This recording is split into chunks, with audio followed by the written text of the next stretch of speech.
welcome to the launch of the IISS Armed Conflict Survey, which I hold up before me and which you should all have got a copy of for those of you in the room.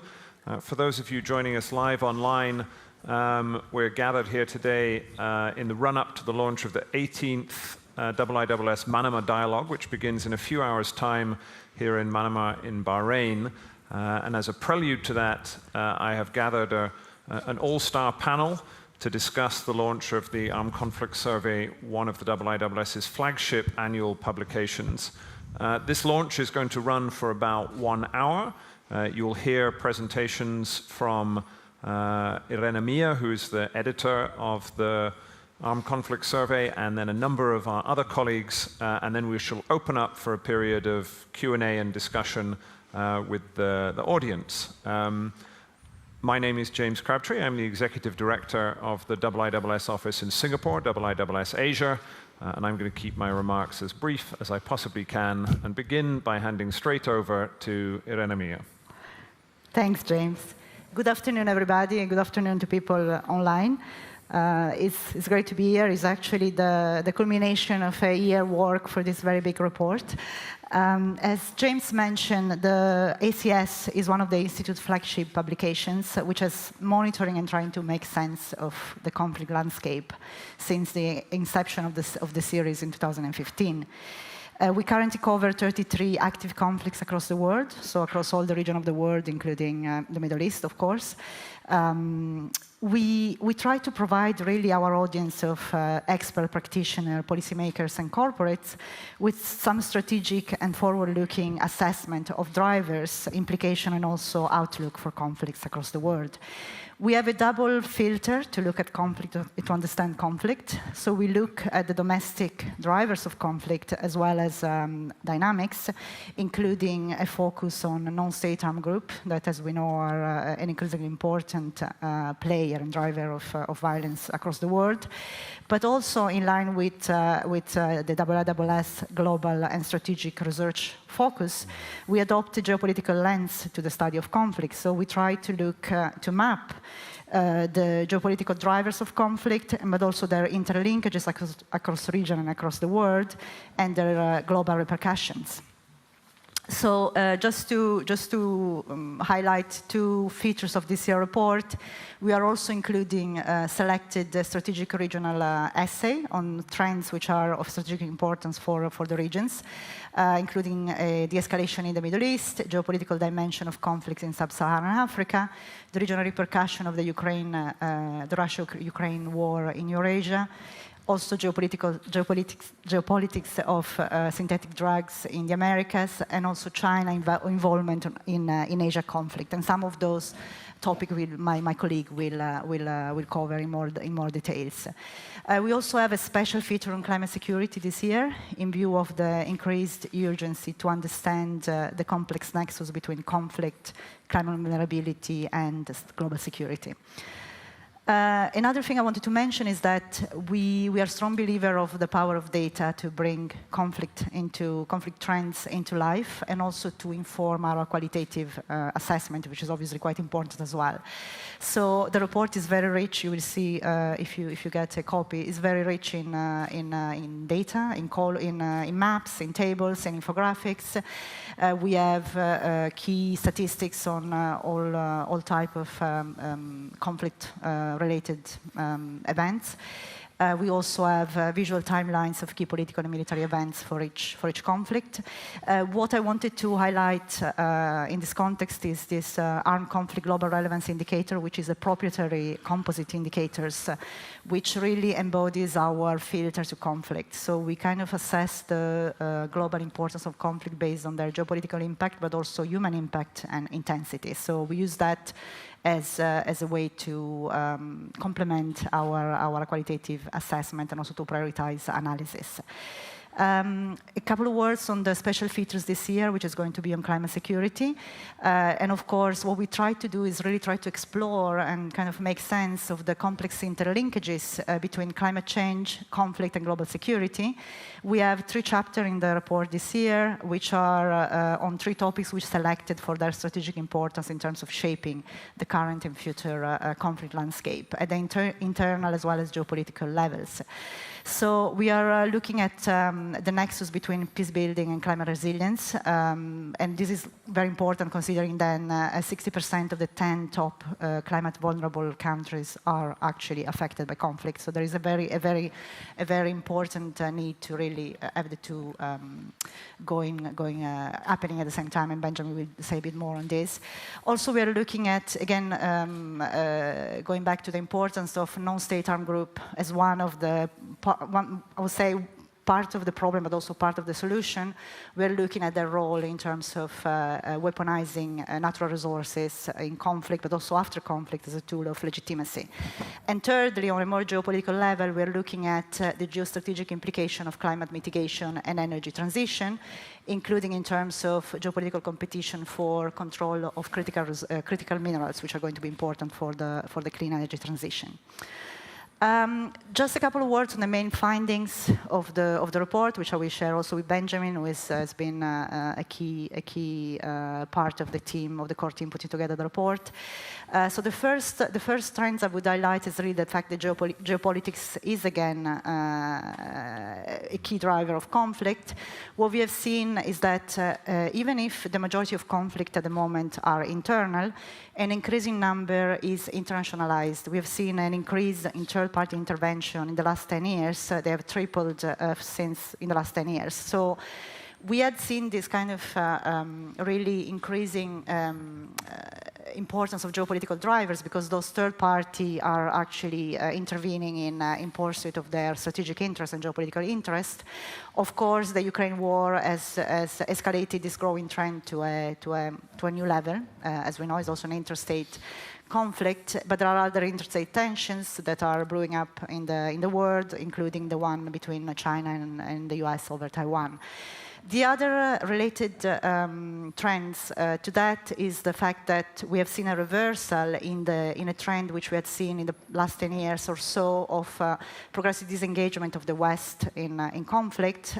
What we've seen is that the Russia-Ukraine war, by threatening security in Europe and international rule-based order, has really strengthened the West cohesion. And this is something which is going to very likely reshape the global conflict landscape, and also is going to have implication on many ongoing civil wars in the Middle East, notably. And the third element related to climate change as well is really climate change as a next frontier or already current frontier of geopolitical tensions. We are seeing that disagreement over mitigation responsibility as well as competition over critical resources is increasingly changing the geopolitical equilibrium and also is an important source of interstate tension, but also is something that is going to be more and more a factor in non-state armed group strategies in internal conflict in resource-rich, fragile countries. In fact, as you see, you cannot really see the graphic I have there, but it's really where the critical resources are. And as you can see, most of the critical resources are in developing countries and in fragile countries. So this is something which is going to really shape, again, the global conflict landscape. And it's also something that could be a game changer for many of those countries if they're able to leverage really the potential of those critical minerals. And thirdly, very quickly, the Russia-Ukraine war wider implications. What we have seen is that obviously the Russia-Ukraine conflict is yet another global shock building on the coronavirus pandemic, but also the long-standing accelerating climate emergency to really exacerbate drivers of conflict globally.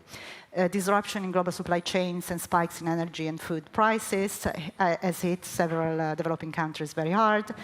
And it intensified pre-existing food insecurity and high inflation trends. What we're seeing is really an unprecedented food insecurity across the world, in the Middle East, in Latin America, and other regions.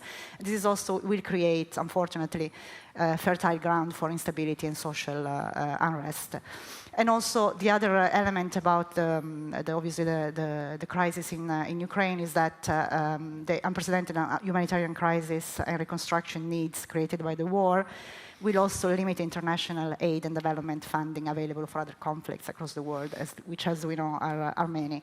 So, unfortunately, with this not so positive assessment, I will give the floor to Benjamin for some other key findings for the report. Thank you very much, and it's a privilege to be here and to present this year-long work on the margin of the Manama Dialogue. I'm going to talk a bit about some of the features of armed conflicts in 2021 with an eye also at trends in the last decade or so. And I have 3 key messages for you. The first one is around the number and the scale of armed conflicts. And as you can see from this graph, in the last few years, we have reached a peak in the number of armed conflicts globally since World War II.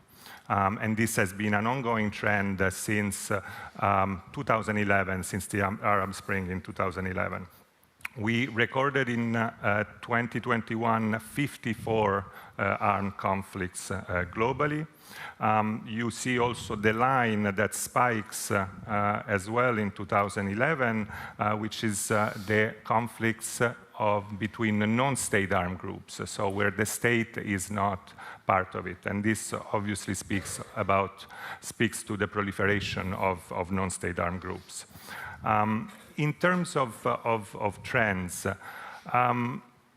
we see that what accounts for the increase in armed conflicts globally is the civil wars with external interventions. And here I turn to my second key message. What are the civil wars with external interventions? Are civil wars where an external party, an external state party, directly militarily intervenes. And this, looking at the trends, so we're looking at the blue conflicts are these civil wars that from 2011, 2012 have spiked. And we arrived today to a situation where we have as many civil wars with no external intervention and civil wars with external intervention. So this is one of the most remarkable trends in the last few years. Obviously, this trend reflects the current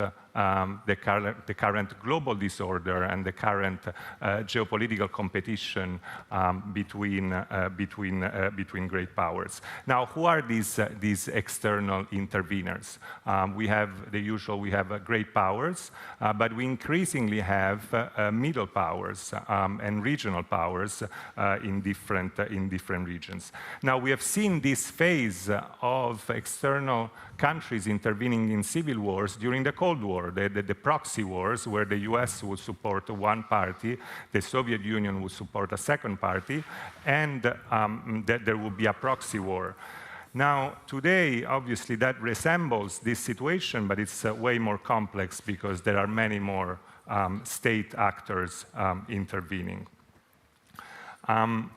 The Middle East and North Africa and Sub-Saharan Africa, which I will speak about in a few minutes, are the 2 regions that mostly have these trends. So moving to my third message, what are the consequences on conflicts? The conflicts today are more and more protracted. They are longer in length. They last longer.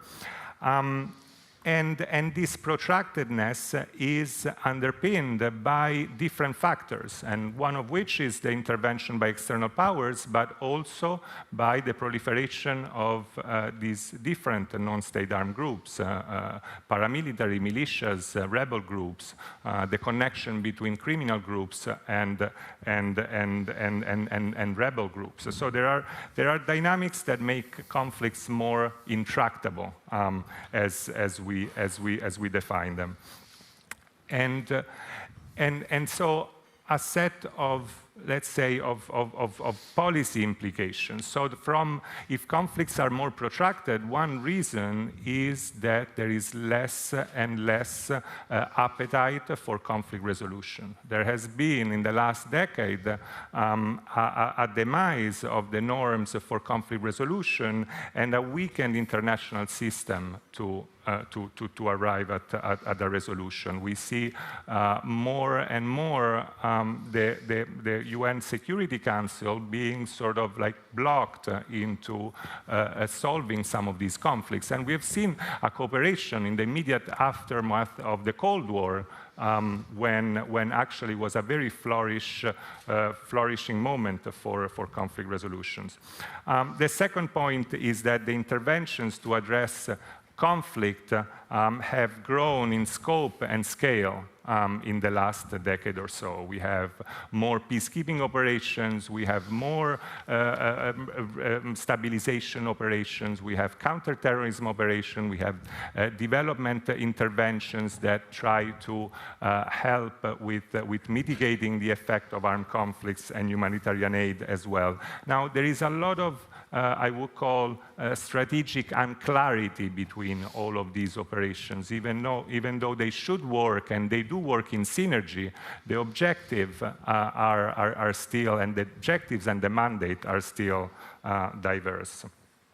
And the third point, which speaks to our set of essays on climate security, is that climate vulnerabilities and conflict risks very often share the same drivers. And so those are, that calls for a much more coherent agenda and a nexus between these two topics.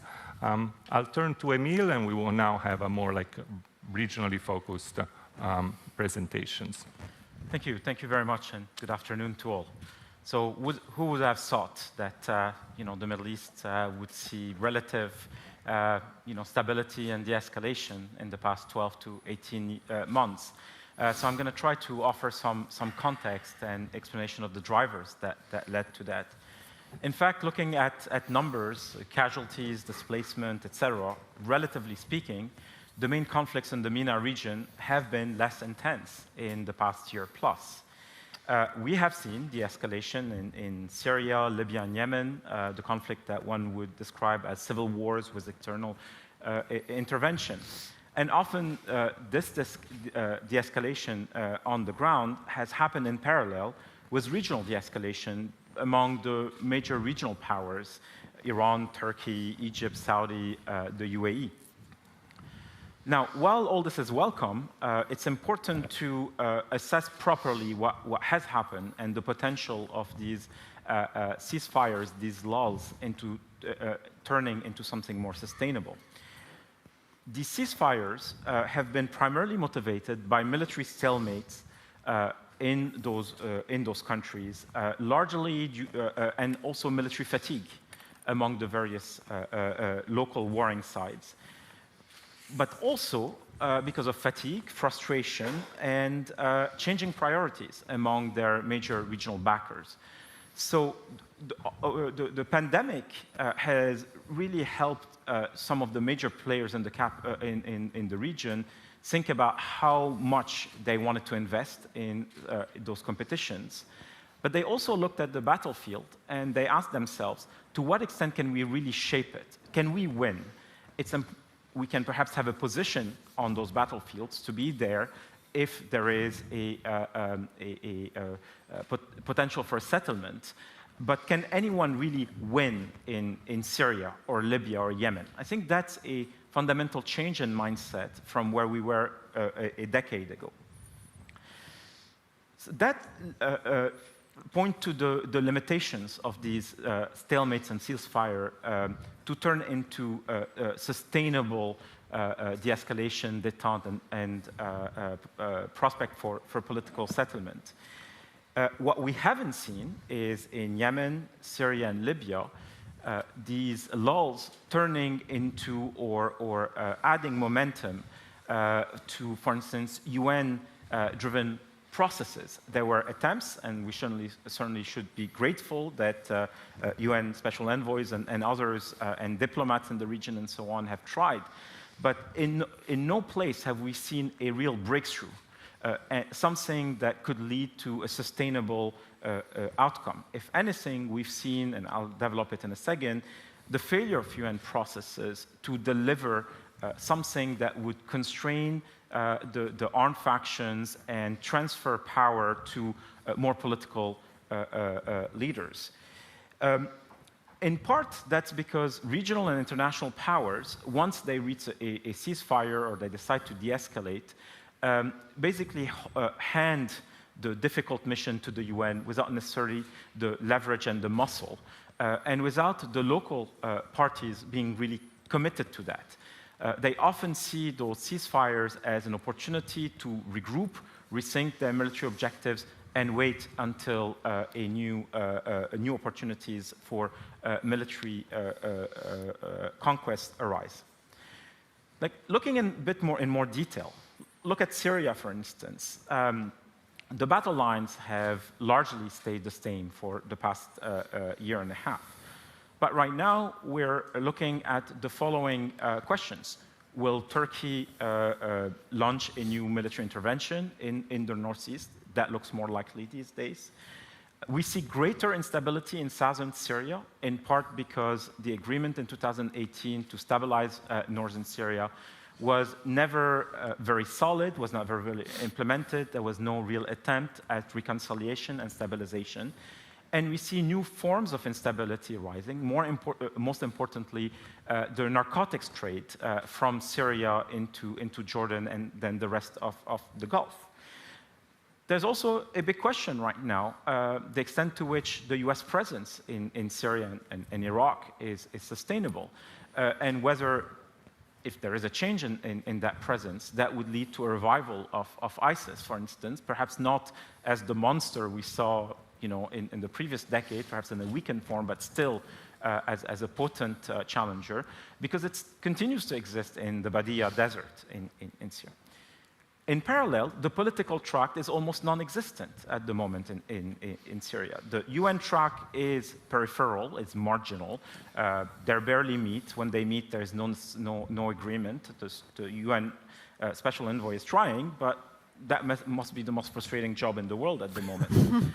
The Astana format, which brought together Russia, Iran, and Turkey, today is very fluid. Why? Because there is a change in power dynamics within that format. Russia is today mirrored in a conflict in Ukraine, which means that, relatively speaking, Turkey is a more powerful state, and Iran has greater space to operate in Syria. This is an unstable equilibrium. Also importantly, the move towards regional normalization with the Assad government are here, but they don't seem to be a solution in terms of stabilization, political settlement, and so on.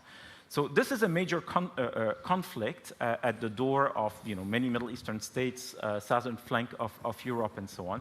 And there's no sign that it is coming to an end. Yemen is another example.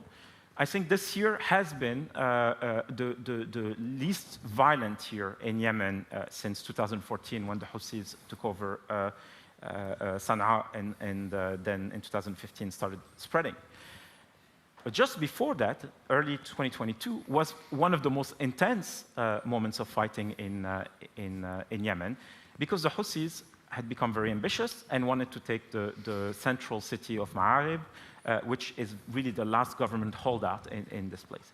It is precisely because there was a massive fight for Ma'arib that the Houthis failed to win, that essentially they've agreed to a ceasefire.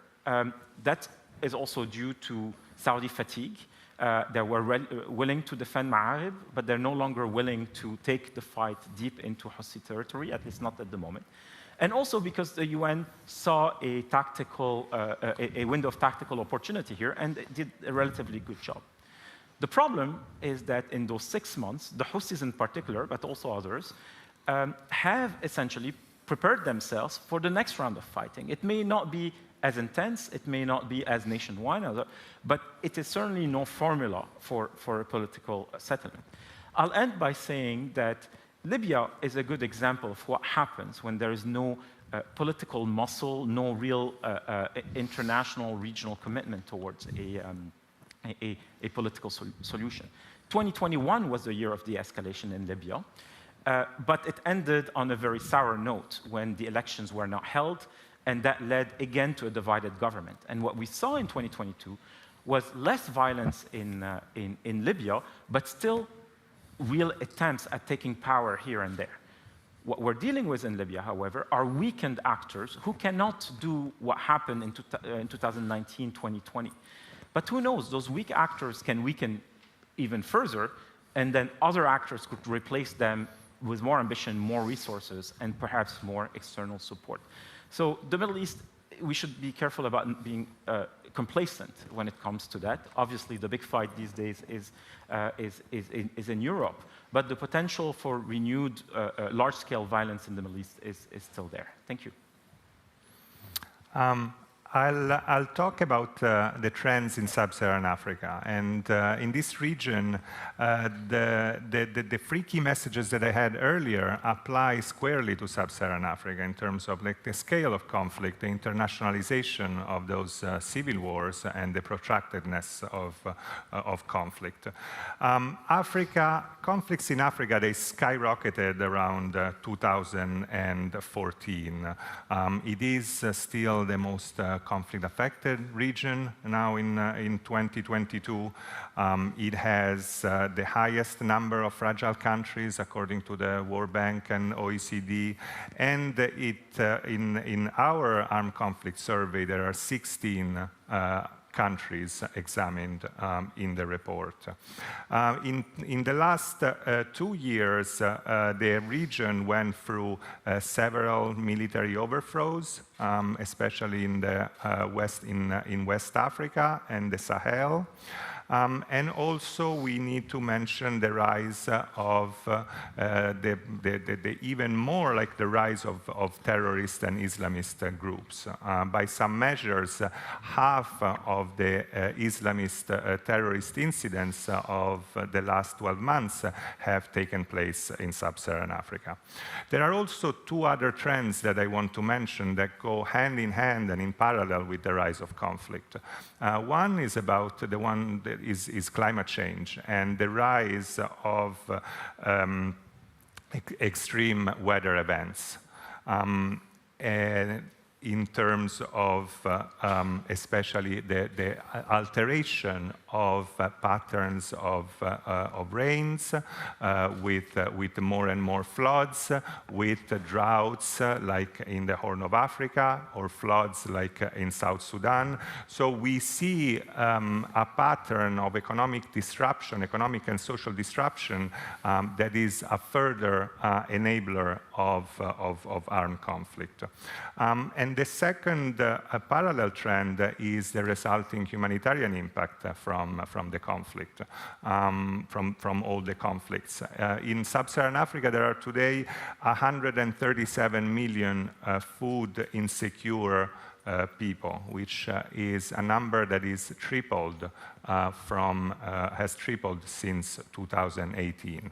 Obviously, conflict accounts for that, but also the displacement from climate change and from COVID and the different compounding crises. 8 of the top 10 African countries that experience food insecurity are facing conflict. So we see food insecurity and armed conflict that really go in parallel. Now, the areas of crisis in this region, I mean, there is like a continuous arc of insecurity that goes from the Atlantic Ocean to the Indian Ocean. And we have these regional clusters of conflict in the Sahel, in the Lake Chad Basin, in the Great Lakes region around the Democratic Republic of Congo. and in the Horn of Africa with the civil war in Ethiopia that is sort of the fulcrum of insecurity. Now, that civil war has had a very recent peace agreement, and we will see if that will be able to hold. What I want to mention is the overlapping dimension between all these conflicts. Most of these conflicts have a local dimensions. They start from in peripheral regions where where central government does not have a reach in terms of providing services. There are local grievances and there are identity-based conflicts. These are all sort of textbook cases that we know about. There is like a national dimension to many of these conflicts in terms of a crisis of legitimacy, a broken social contract. We see this in many of the Sahel countries, in Mali, in Burkina Faso, but also in Central African Republic, in South Sudan. There are, as I mentioned earlier, regional dimensions. There are increasingly interstate rivalries that we see in the Great Lakes region. There are rise of tensions and almost on the verge of conflict between the DRC and Rwanda. And there are transnational also elements in which terrorist groups, Islamist extremist groups, have penetrated many of the local grievances. And so there is a factual overlap between these conflicts. And then to conclude with the internationalization of many of these civil wars, and that's where then the geopolitical elements and the war, the Russia-Ukraine war, plays a role in this, where Russia is slowly and swiftly penetrating and strengthening alliances with several countries in the region. And so we have a reflection of the geopolitical competition on the continent in countries like Mali, Central African Republic, and Sudan. So this arc of insecurity has several dimensions, and these conflicts are very multifaceted. So they need multilateral responses, national solutions, and also very local responses. I'll stop there and I'll turn it to Nigel. Thank you very much, Benjamin. Good afternoon, everyone. At the launch of the Armed Conflict Survey a year ago, I offered the view that although we are approaching the 30th anniversary of the breakup of the Soviet Union in 1991, there was, nonetheless, no sense in which that region had become stable and peaceful. On the contrary, we can think of the breakup of the Soviet Union as a great geopolitical Big Bang, an explosion that sent hot, molten pieces of geopolitical matter, 15 of them, hurling out into the universe. And yet, 30 years on, they had not yet cooled and stabilized and formed an orderly solar system, as it were. Sadly, that prediction has been amply borne out by the events of the past year, which have been exceptionally turbulent for what, again, 30 years on, we still somehow call the post-Soviet state. There have been many examples of tensions and conflict within states and between states. And let me say something about three of the most important, which all, in slightly different ways, illustrate this point about the lack of stability and settledness after that great geopolitical Big Bang. The first, in the lower right part of the screen here, was the rumbling tensions between two Central Asian states, Tajikistan and Kyrgyzstan, which have flared up, caused dozens of deaths. And one of the most important reasons for this is that the border between them remains undemarcated. And this is part of a larger theme in the region. Borders which had been intra-state borders, separating Soviet republics in Soviet times, then became, after the geopolitical Big Bang, interstate borders. Yet many of them are still not properly recognized by those states that are separated by them. And that remains a problem. The second is the conflict in the middle of the map there between Armenia and Azerbaijan. The origins of this conflict lie even further back. In late Soviet times, it was the first big conflict of that time to flare up in 1988. Again, it's ethnic in nature. It concerns inherited borders, in this case, centering on the Armenian ethnic enclave within Azerbaijan. And although the two countries fought what we now call the Second Nagorno-Karabakh War in 2020, that ended with a peace settlement, that ended with a ceasefire, but not a peace settlement. That has flared up again. And even in the past few months, we've seen escalations of that through incursions by Azerbaijani forces onto Armenian territory proper, an alarming escalation of that conflict that, again, remains emphatically unresolved. But, of course, the third and most significant conflict in this region, indeed the defining conflict of this year, is Russia's war in Ukraine. And this, more than anything, reflects the refusal, in this case by Russia, to accept the verdict of 1991. It is, I would argue, a conflict that is qualitatively different from any other besetting the world at this point. It is the biggest war in Europe since 1945, certainly eclipses anything that happened in the Balkans in the 1990s, terrible though those wars were. Another way of thinking about it, it's the third major power conflict in Europe for a century, following the First World War and the Second World War.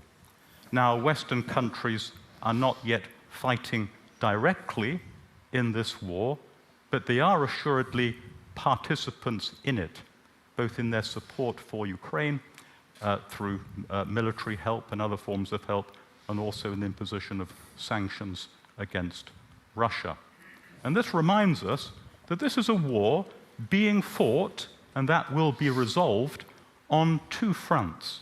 The first is on the battlefield by the military forces of Russia and Ukraine, and the second way it's being fought is on the home fronts of all the respective participants. And that is being conducted mostly by economic means. And I'll come back and say something about the economic dimension in a moment, because it's of global significance. And at this stage, and just to draw upon a remark that Irene made earlier, I think that everyone has been surprised, not least Vladimir Putin, by 9 months into this war, the unity and cohesion that the West, with major Asian partners, has demonstrated across national policies, across societies, and also, most remarkably and unprecedentedly, across substantial parts of the Western private sector that have not merely complied with state sanctions, but have voluntarily amplified them through unforced withdrawals of business relationships with Russia. That's an absolutely unprecedented development. It sets an interesting precedent for the future. Now, this war has already borne many of the bitter fruits of any terrible conflict. Over 200,000 people either killed or injured in this war, hundreds of billions of dollars of economic damage, over 6 million Ukrainians that have been displaced within the country, and another over 6 million that have been forced to flee overseas. But I think it's very, very important, in particular here, to emphasize the fact that this is a conflict of global and not merely regional significance. And that's for at least 3 reasons. And we can talk about these reasons being 3 Ps. And the first is the P of principles. Now, this war and its implications have profound consequences for the fundamental principles of international order, of state sovereignty and the inviolability of borders. That was true of Iraq's invasion of Kuwait in 1990, which was globally important for the same reasons. So what is going on, what's at stake in Europe now, has much larger implications for international order. The second P is prices, commodity prices, in particular oil and food, both of which have been affected, have raised as a consequence of this war so far. Now, that's good for some countries, the oil exporters. It's bad for the food importers. And that will, in turn, impose strains and possibly exacerbate conflicts in other parts of the world. The third P is policies. This war is a catalyst that is driving rapid innovation in policy thinking and practice, in particular about the use of economic weapons of statecraft. Many new forms of sanctions are being honed and applied, and they, incidentally, include sanctions relating to the energy sector. So the date, I'm sure, already in all your diaries, the 5th of December, that is when the EU's near total oil embargo on Russia and the G7 price cap on Russian oil come into force. That's an extraordinary precedent that has much broader implications, it seems to me. And on policies, looking ahead to the future, there is always the possibility that this war will escalate in various ways which have even more direct global impacts. It's a war unlikely to end very soon. And in conclusion then, if we're thinking ahead to the longer-term implications of its conduct and its outcome, whatever that is, again, 3 Ps. The first is power. What consequences will this have for the balance of power? I'd offer the thought, I think not already significantly appreciated, that this war has already shown the underlying weaknesses and limitations of Russian power across many domains, not only military power, but informational power and cyber power as well. The second is that this war, as it moves on, will shape perceptions of resolve and commitment in ways that have much larger implications, because in diplomacy, everyone is always watching everyone else. And finally, the third P, this war and its outcome will set precedents for the ways that aggression works and is responded to, and again, the conclusions that everyone watching this will draw for that, including for conflicts in other parts of the world. I'll just finally finish, if I may, with an advertisement for the launch of another publication, the one that I edit. Another date for your day. It's the same date, actually, also the 5th of December, when we launch that, and that will explore the geopolitical dimensions of this and other recent events in the world in detail as well. Thank you. Very good. Thank you very much, Nigel, and to the rest of the panelists. So comprehensive though the armed conflict survey is, it doesn't actually cover the entire waterfront of work being done by the IISS. So Nigel's advertisement for his publication is well taken. And before we open up for questions for the remaining 15 minutes, we wanted just to give one more small piece of product placement for another excellent piece of IISS work that was launched this year from our Asian operation. And for that, I'm going to hand briefly over to our colleague, Erin Connolly, to talk about the conflict in Myanmar. Thanks, James. And I should mention that there is actually an excellent chapter on Myanmar in the Armed Conflict Survey, which you can review after this event. But we have gone beyond that to produce this digital interactive on the conflict in Myanmar. This is a static image, but If you go to the website, myanmar.iiss.org, you can manipulate these different variables to try and understand better what is a very complex conflict. But if I can just briefly touch upon what this image shows, we are all used to seeing conflict around the periphery of Myanmar between ethnic armed organizations and the central government. That's been going on in some cases for 7 decades. What we have seen since the coup d'etat that took place on February 1st, 2021, is, for the first time since the 1940s, armed revolt in the center of Myanmar by Bamar Buddhists against the central government. And that is really unprecedented since the 1940s. And so both sides are seeking dominance over the other. The central government, I should say the junta government, the State Administrative Council, has sought to diminish the intensity and the tempo of the revolt by primarily through use of airstrikes and militias. These airstrikes are not really targeting forces, they're targeting population centers, trying to create refugee crises, internal displacement that would make it more difficult for rebels to live off the land and live off the population. And then we still have, around the periphery of the country, armed conflict going on in most of the major ethnic states, including now, as of August, in Rakhine State. And many of you will remember this is the state where in 2017 and 2018 we saw such violence against the Rohingya population. They're being caught in the crossfire of the current conflict. And the tactics that were used against them in 2018 are now being used against Bamar Buddhists in the center of the country. So that's the situation in Myanmar. I'm happy to take questions on that alongside colleagues afterwards if there are any. Very good. Thank you, Aaron. Thank you, everybody. So we now have a period for about 15 minutes of questions. We're going to end at the top of the hour. That's 5 o'clock here in Manama. Maybe a different time for those of you watching at home. I see a question at the front. Maybe if you might introduce yourself and a microphone will be whisked to you as you can ask your question. Yes. Please go ahead. Thank you so much. My name is Bari Alamuddin. I'm a delegate in the conference. I'm a writer and journalist. And my question is to Emil.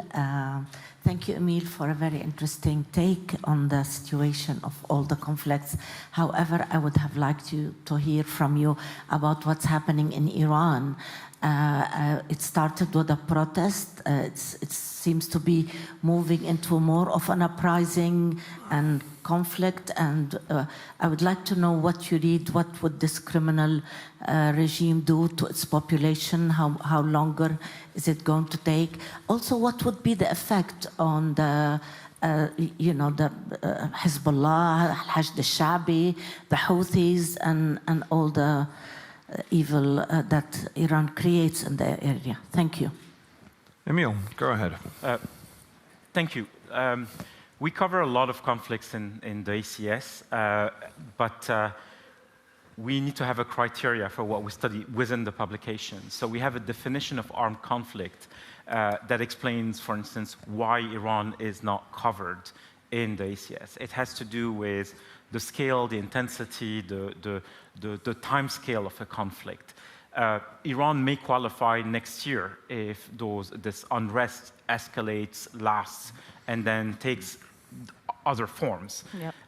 So at the moment, we'll have to discuss when we're back in London. Not sure the criteria we have apply to that. Now, let me answer your question. This is indeed an unprecedented uprising in Iran because of its scale, its geographical spread, because of the intensity that we see, because of the deliberate targeting that we see of state authority, because of a clear both generational gap where, in a way, if you want to simplify it, it's basically granddaughters rising up against the grandfathers, right? That you see a very large segment of the population questioning some of the choices that their grandfathers essentially made in '79 and so on, and say our orientation is different. Now, what's interesting, Iran, when you want to look at history, has had 3 revolutions in the previous century. It's a vibrant, restless society.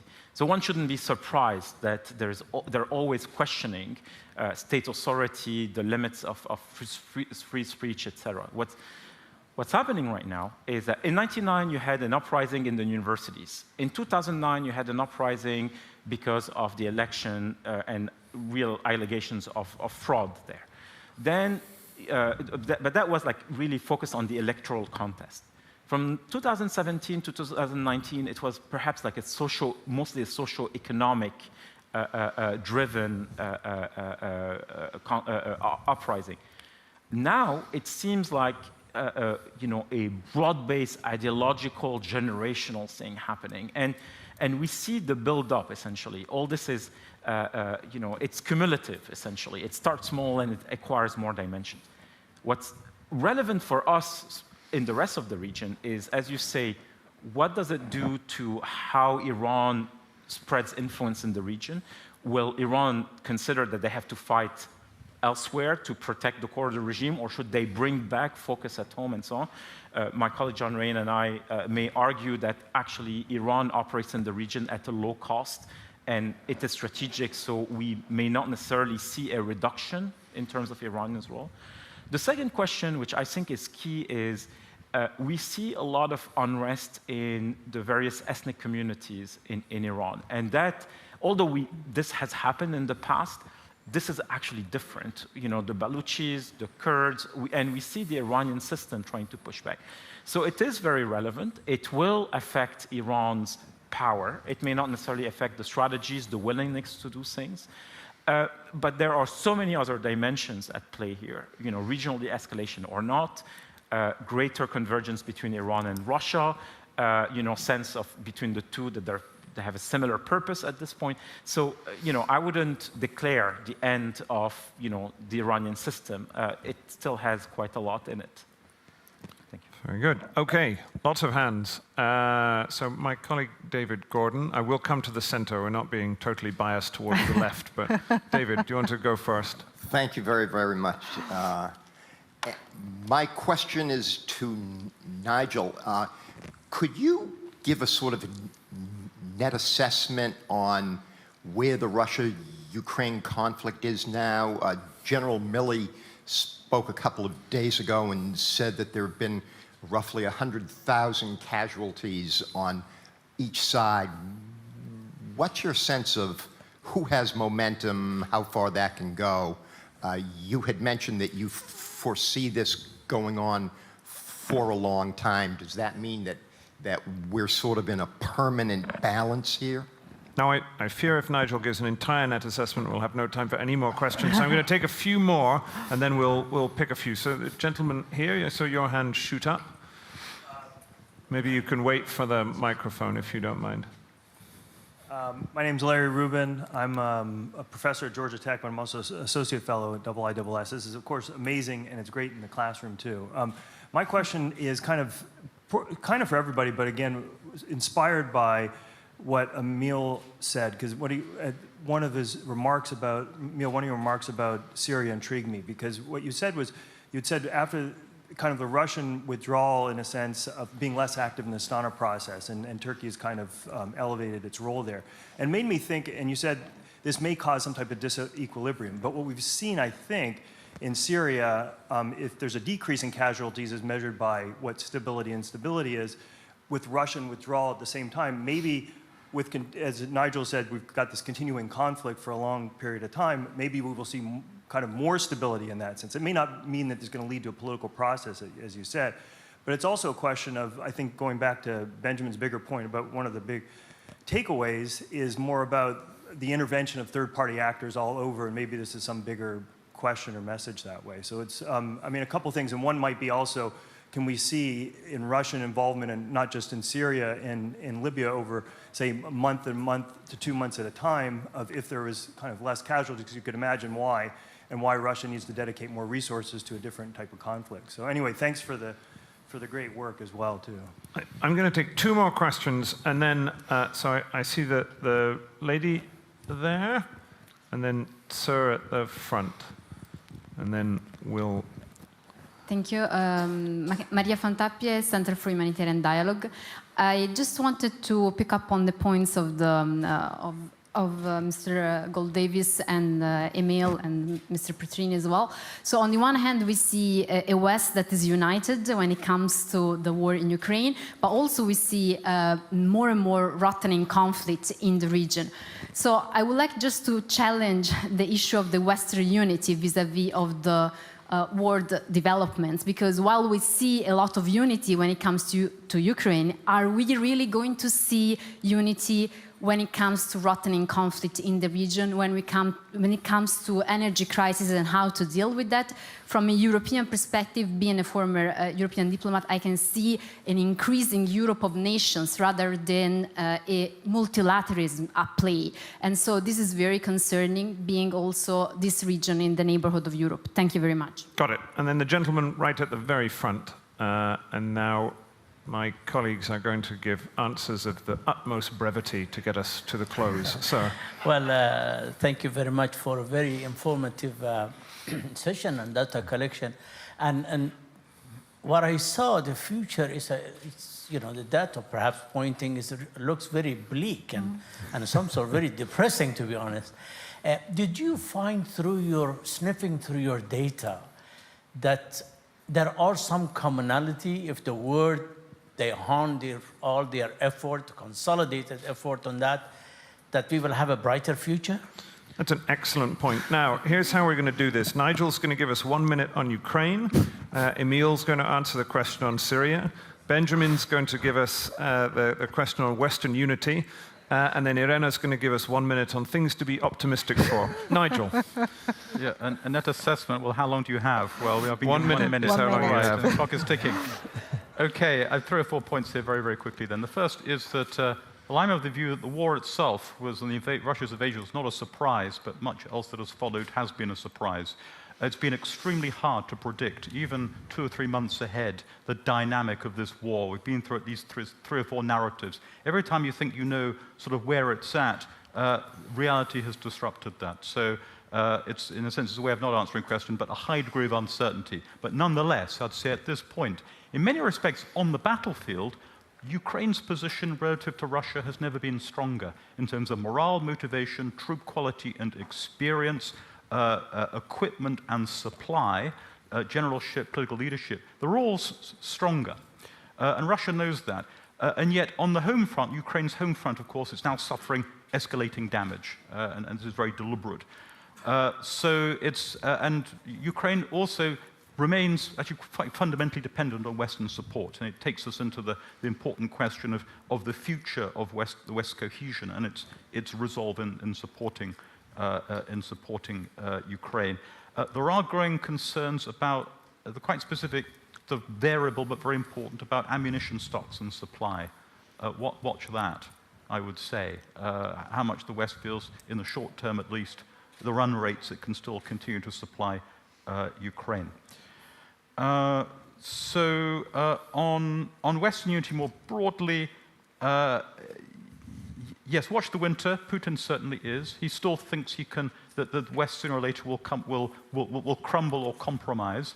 I'm still impressed, as I say, by, if one looks at deeds and not as occasionally wobbly words, the direction of travel of the West has been escalatory, actually, both in the quality and quantity of what it's supplied to Ukraine militarily, but also in now 8 EU sanctions packages. Who would have thought? I don't see any major political party or movement anywhere in the West beginning to make the argument that we have to trade off these different considerations, support for Ukraine on the one hand, with responding to the costs to our citizens at home in a different way, order those priorities differently from what the way that the public policy is ordering them now. But let's see where we are in the spring. Thank you, Nigel. Emil. Thank you. It's interesting to examine the question of whether Russia has to rethink its position in the region. I would say, look, in Syria, it was essentially managing the battlefield. It was managing the regional competition for many years now. But it's a bit tired of that. It wants to maintain its position. It certainly values the military airport it has, the seaport. It still wants to be present, but does it want to be, guaranteeing, deals like the 2018 one in southern Syria? Does it want to, which, by the way, wasn't properly implemented and actually is leading to a breakdown in that region? Does it want to challenge Turkey at a time where it needs Turkey for other reasons? And so I think strategically, the Russians, whether it's in Libya or Syria and so on, will maintain their position because this is how you outflank your rivals in the West, essentially.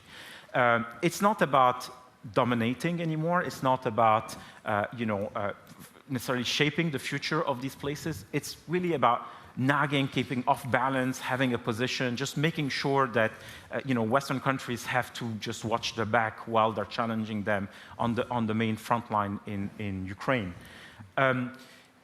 Now the question is how the rest of the region fills that vacuum, whether they ask Russia to be present, make it because they need it, or they basically try to fill that void, greater competition perhaps between Iran and Turkey in Syria. Will the Gulf states, for instance, which relied quite considerably on Russian goodwill in some places, essentially write off this partner because it cannot do power projection the way it was hoped it would. So I think we're not necessarily at a pivot point, but Russia is no longer, I would argue, this central military actor that some thought it was at a certain point. Very good. Benjamin, what about Western unity? On the question on Western cohesion, I think we have to think about the Western cohesion on Ukraine as a bit of an outlier, and that the Western positions and divisions in a continent like Sub-Saharan Africa has not dramatically changed. I mean, the West moves together with sort of concerted approaches on security, on development, on humanitarian issues. It comes together when it has to renew peacekeeping operations, for example, or having assistance to providing assistance to Somalia, or pulling out all from Mali when Russia comes in. I think that there are no signs of sort of a renewed multilateralism from Western actors in Sub-Saharan Africa, and I see more as forward-looking, as empowering and giving more agency to the African Union and to the regional economic communities, for example. So I see there an element where conflicts can be better managed. Now we're right up against time, so Irena, give us one thing to be optimistic for the gentleman in the front, and then we'll move to a close. Great. So I'll try to be positive. I think in general we do. You'll see in the report actually we do have a section for each conflict, for each region on a glimmer of hope, let's say. But personally, I think what is quite encouraging is the fact that there is an increasing awareness on the role that climate crisis is having on conflict as an exacerbator of root causes, and I think there is also an increased momentum on the need of really mitigate those impact. And I think if really there is a fairer way to address mitigation also between, obviously developing countries and developed countries, I think that's going to really help mitigate, but also is going to put the countries which are in fragile countries more exposed to climate change in a much stronger position.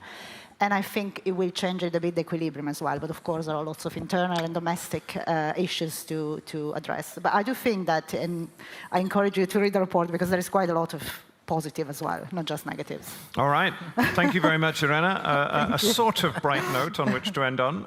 Thank you very much to my colleagues and to everyone else from around the Institute. This is really a labor of many hands, the Armed Conflict Survey. It's an excellent read, so thank you very much. Thanks, James. Thank you.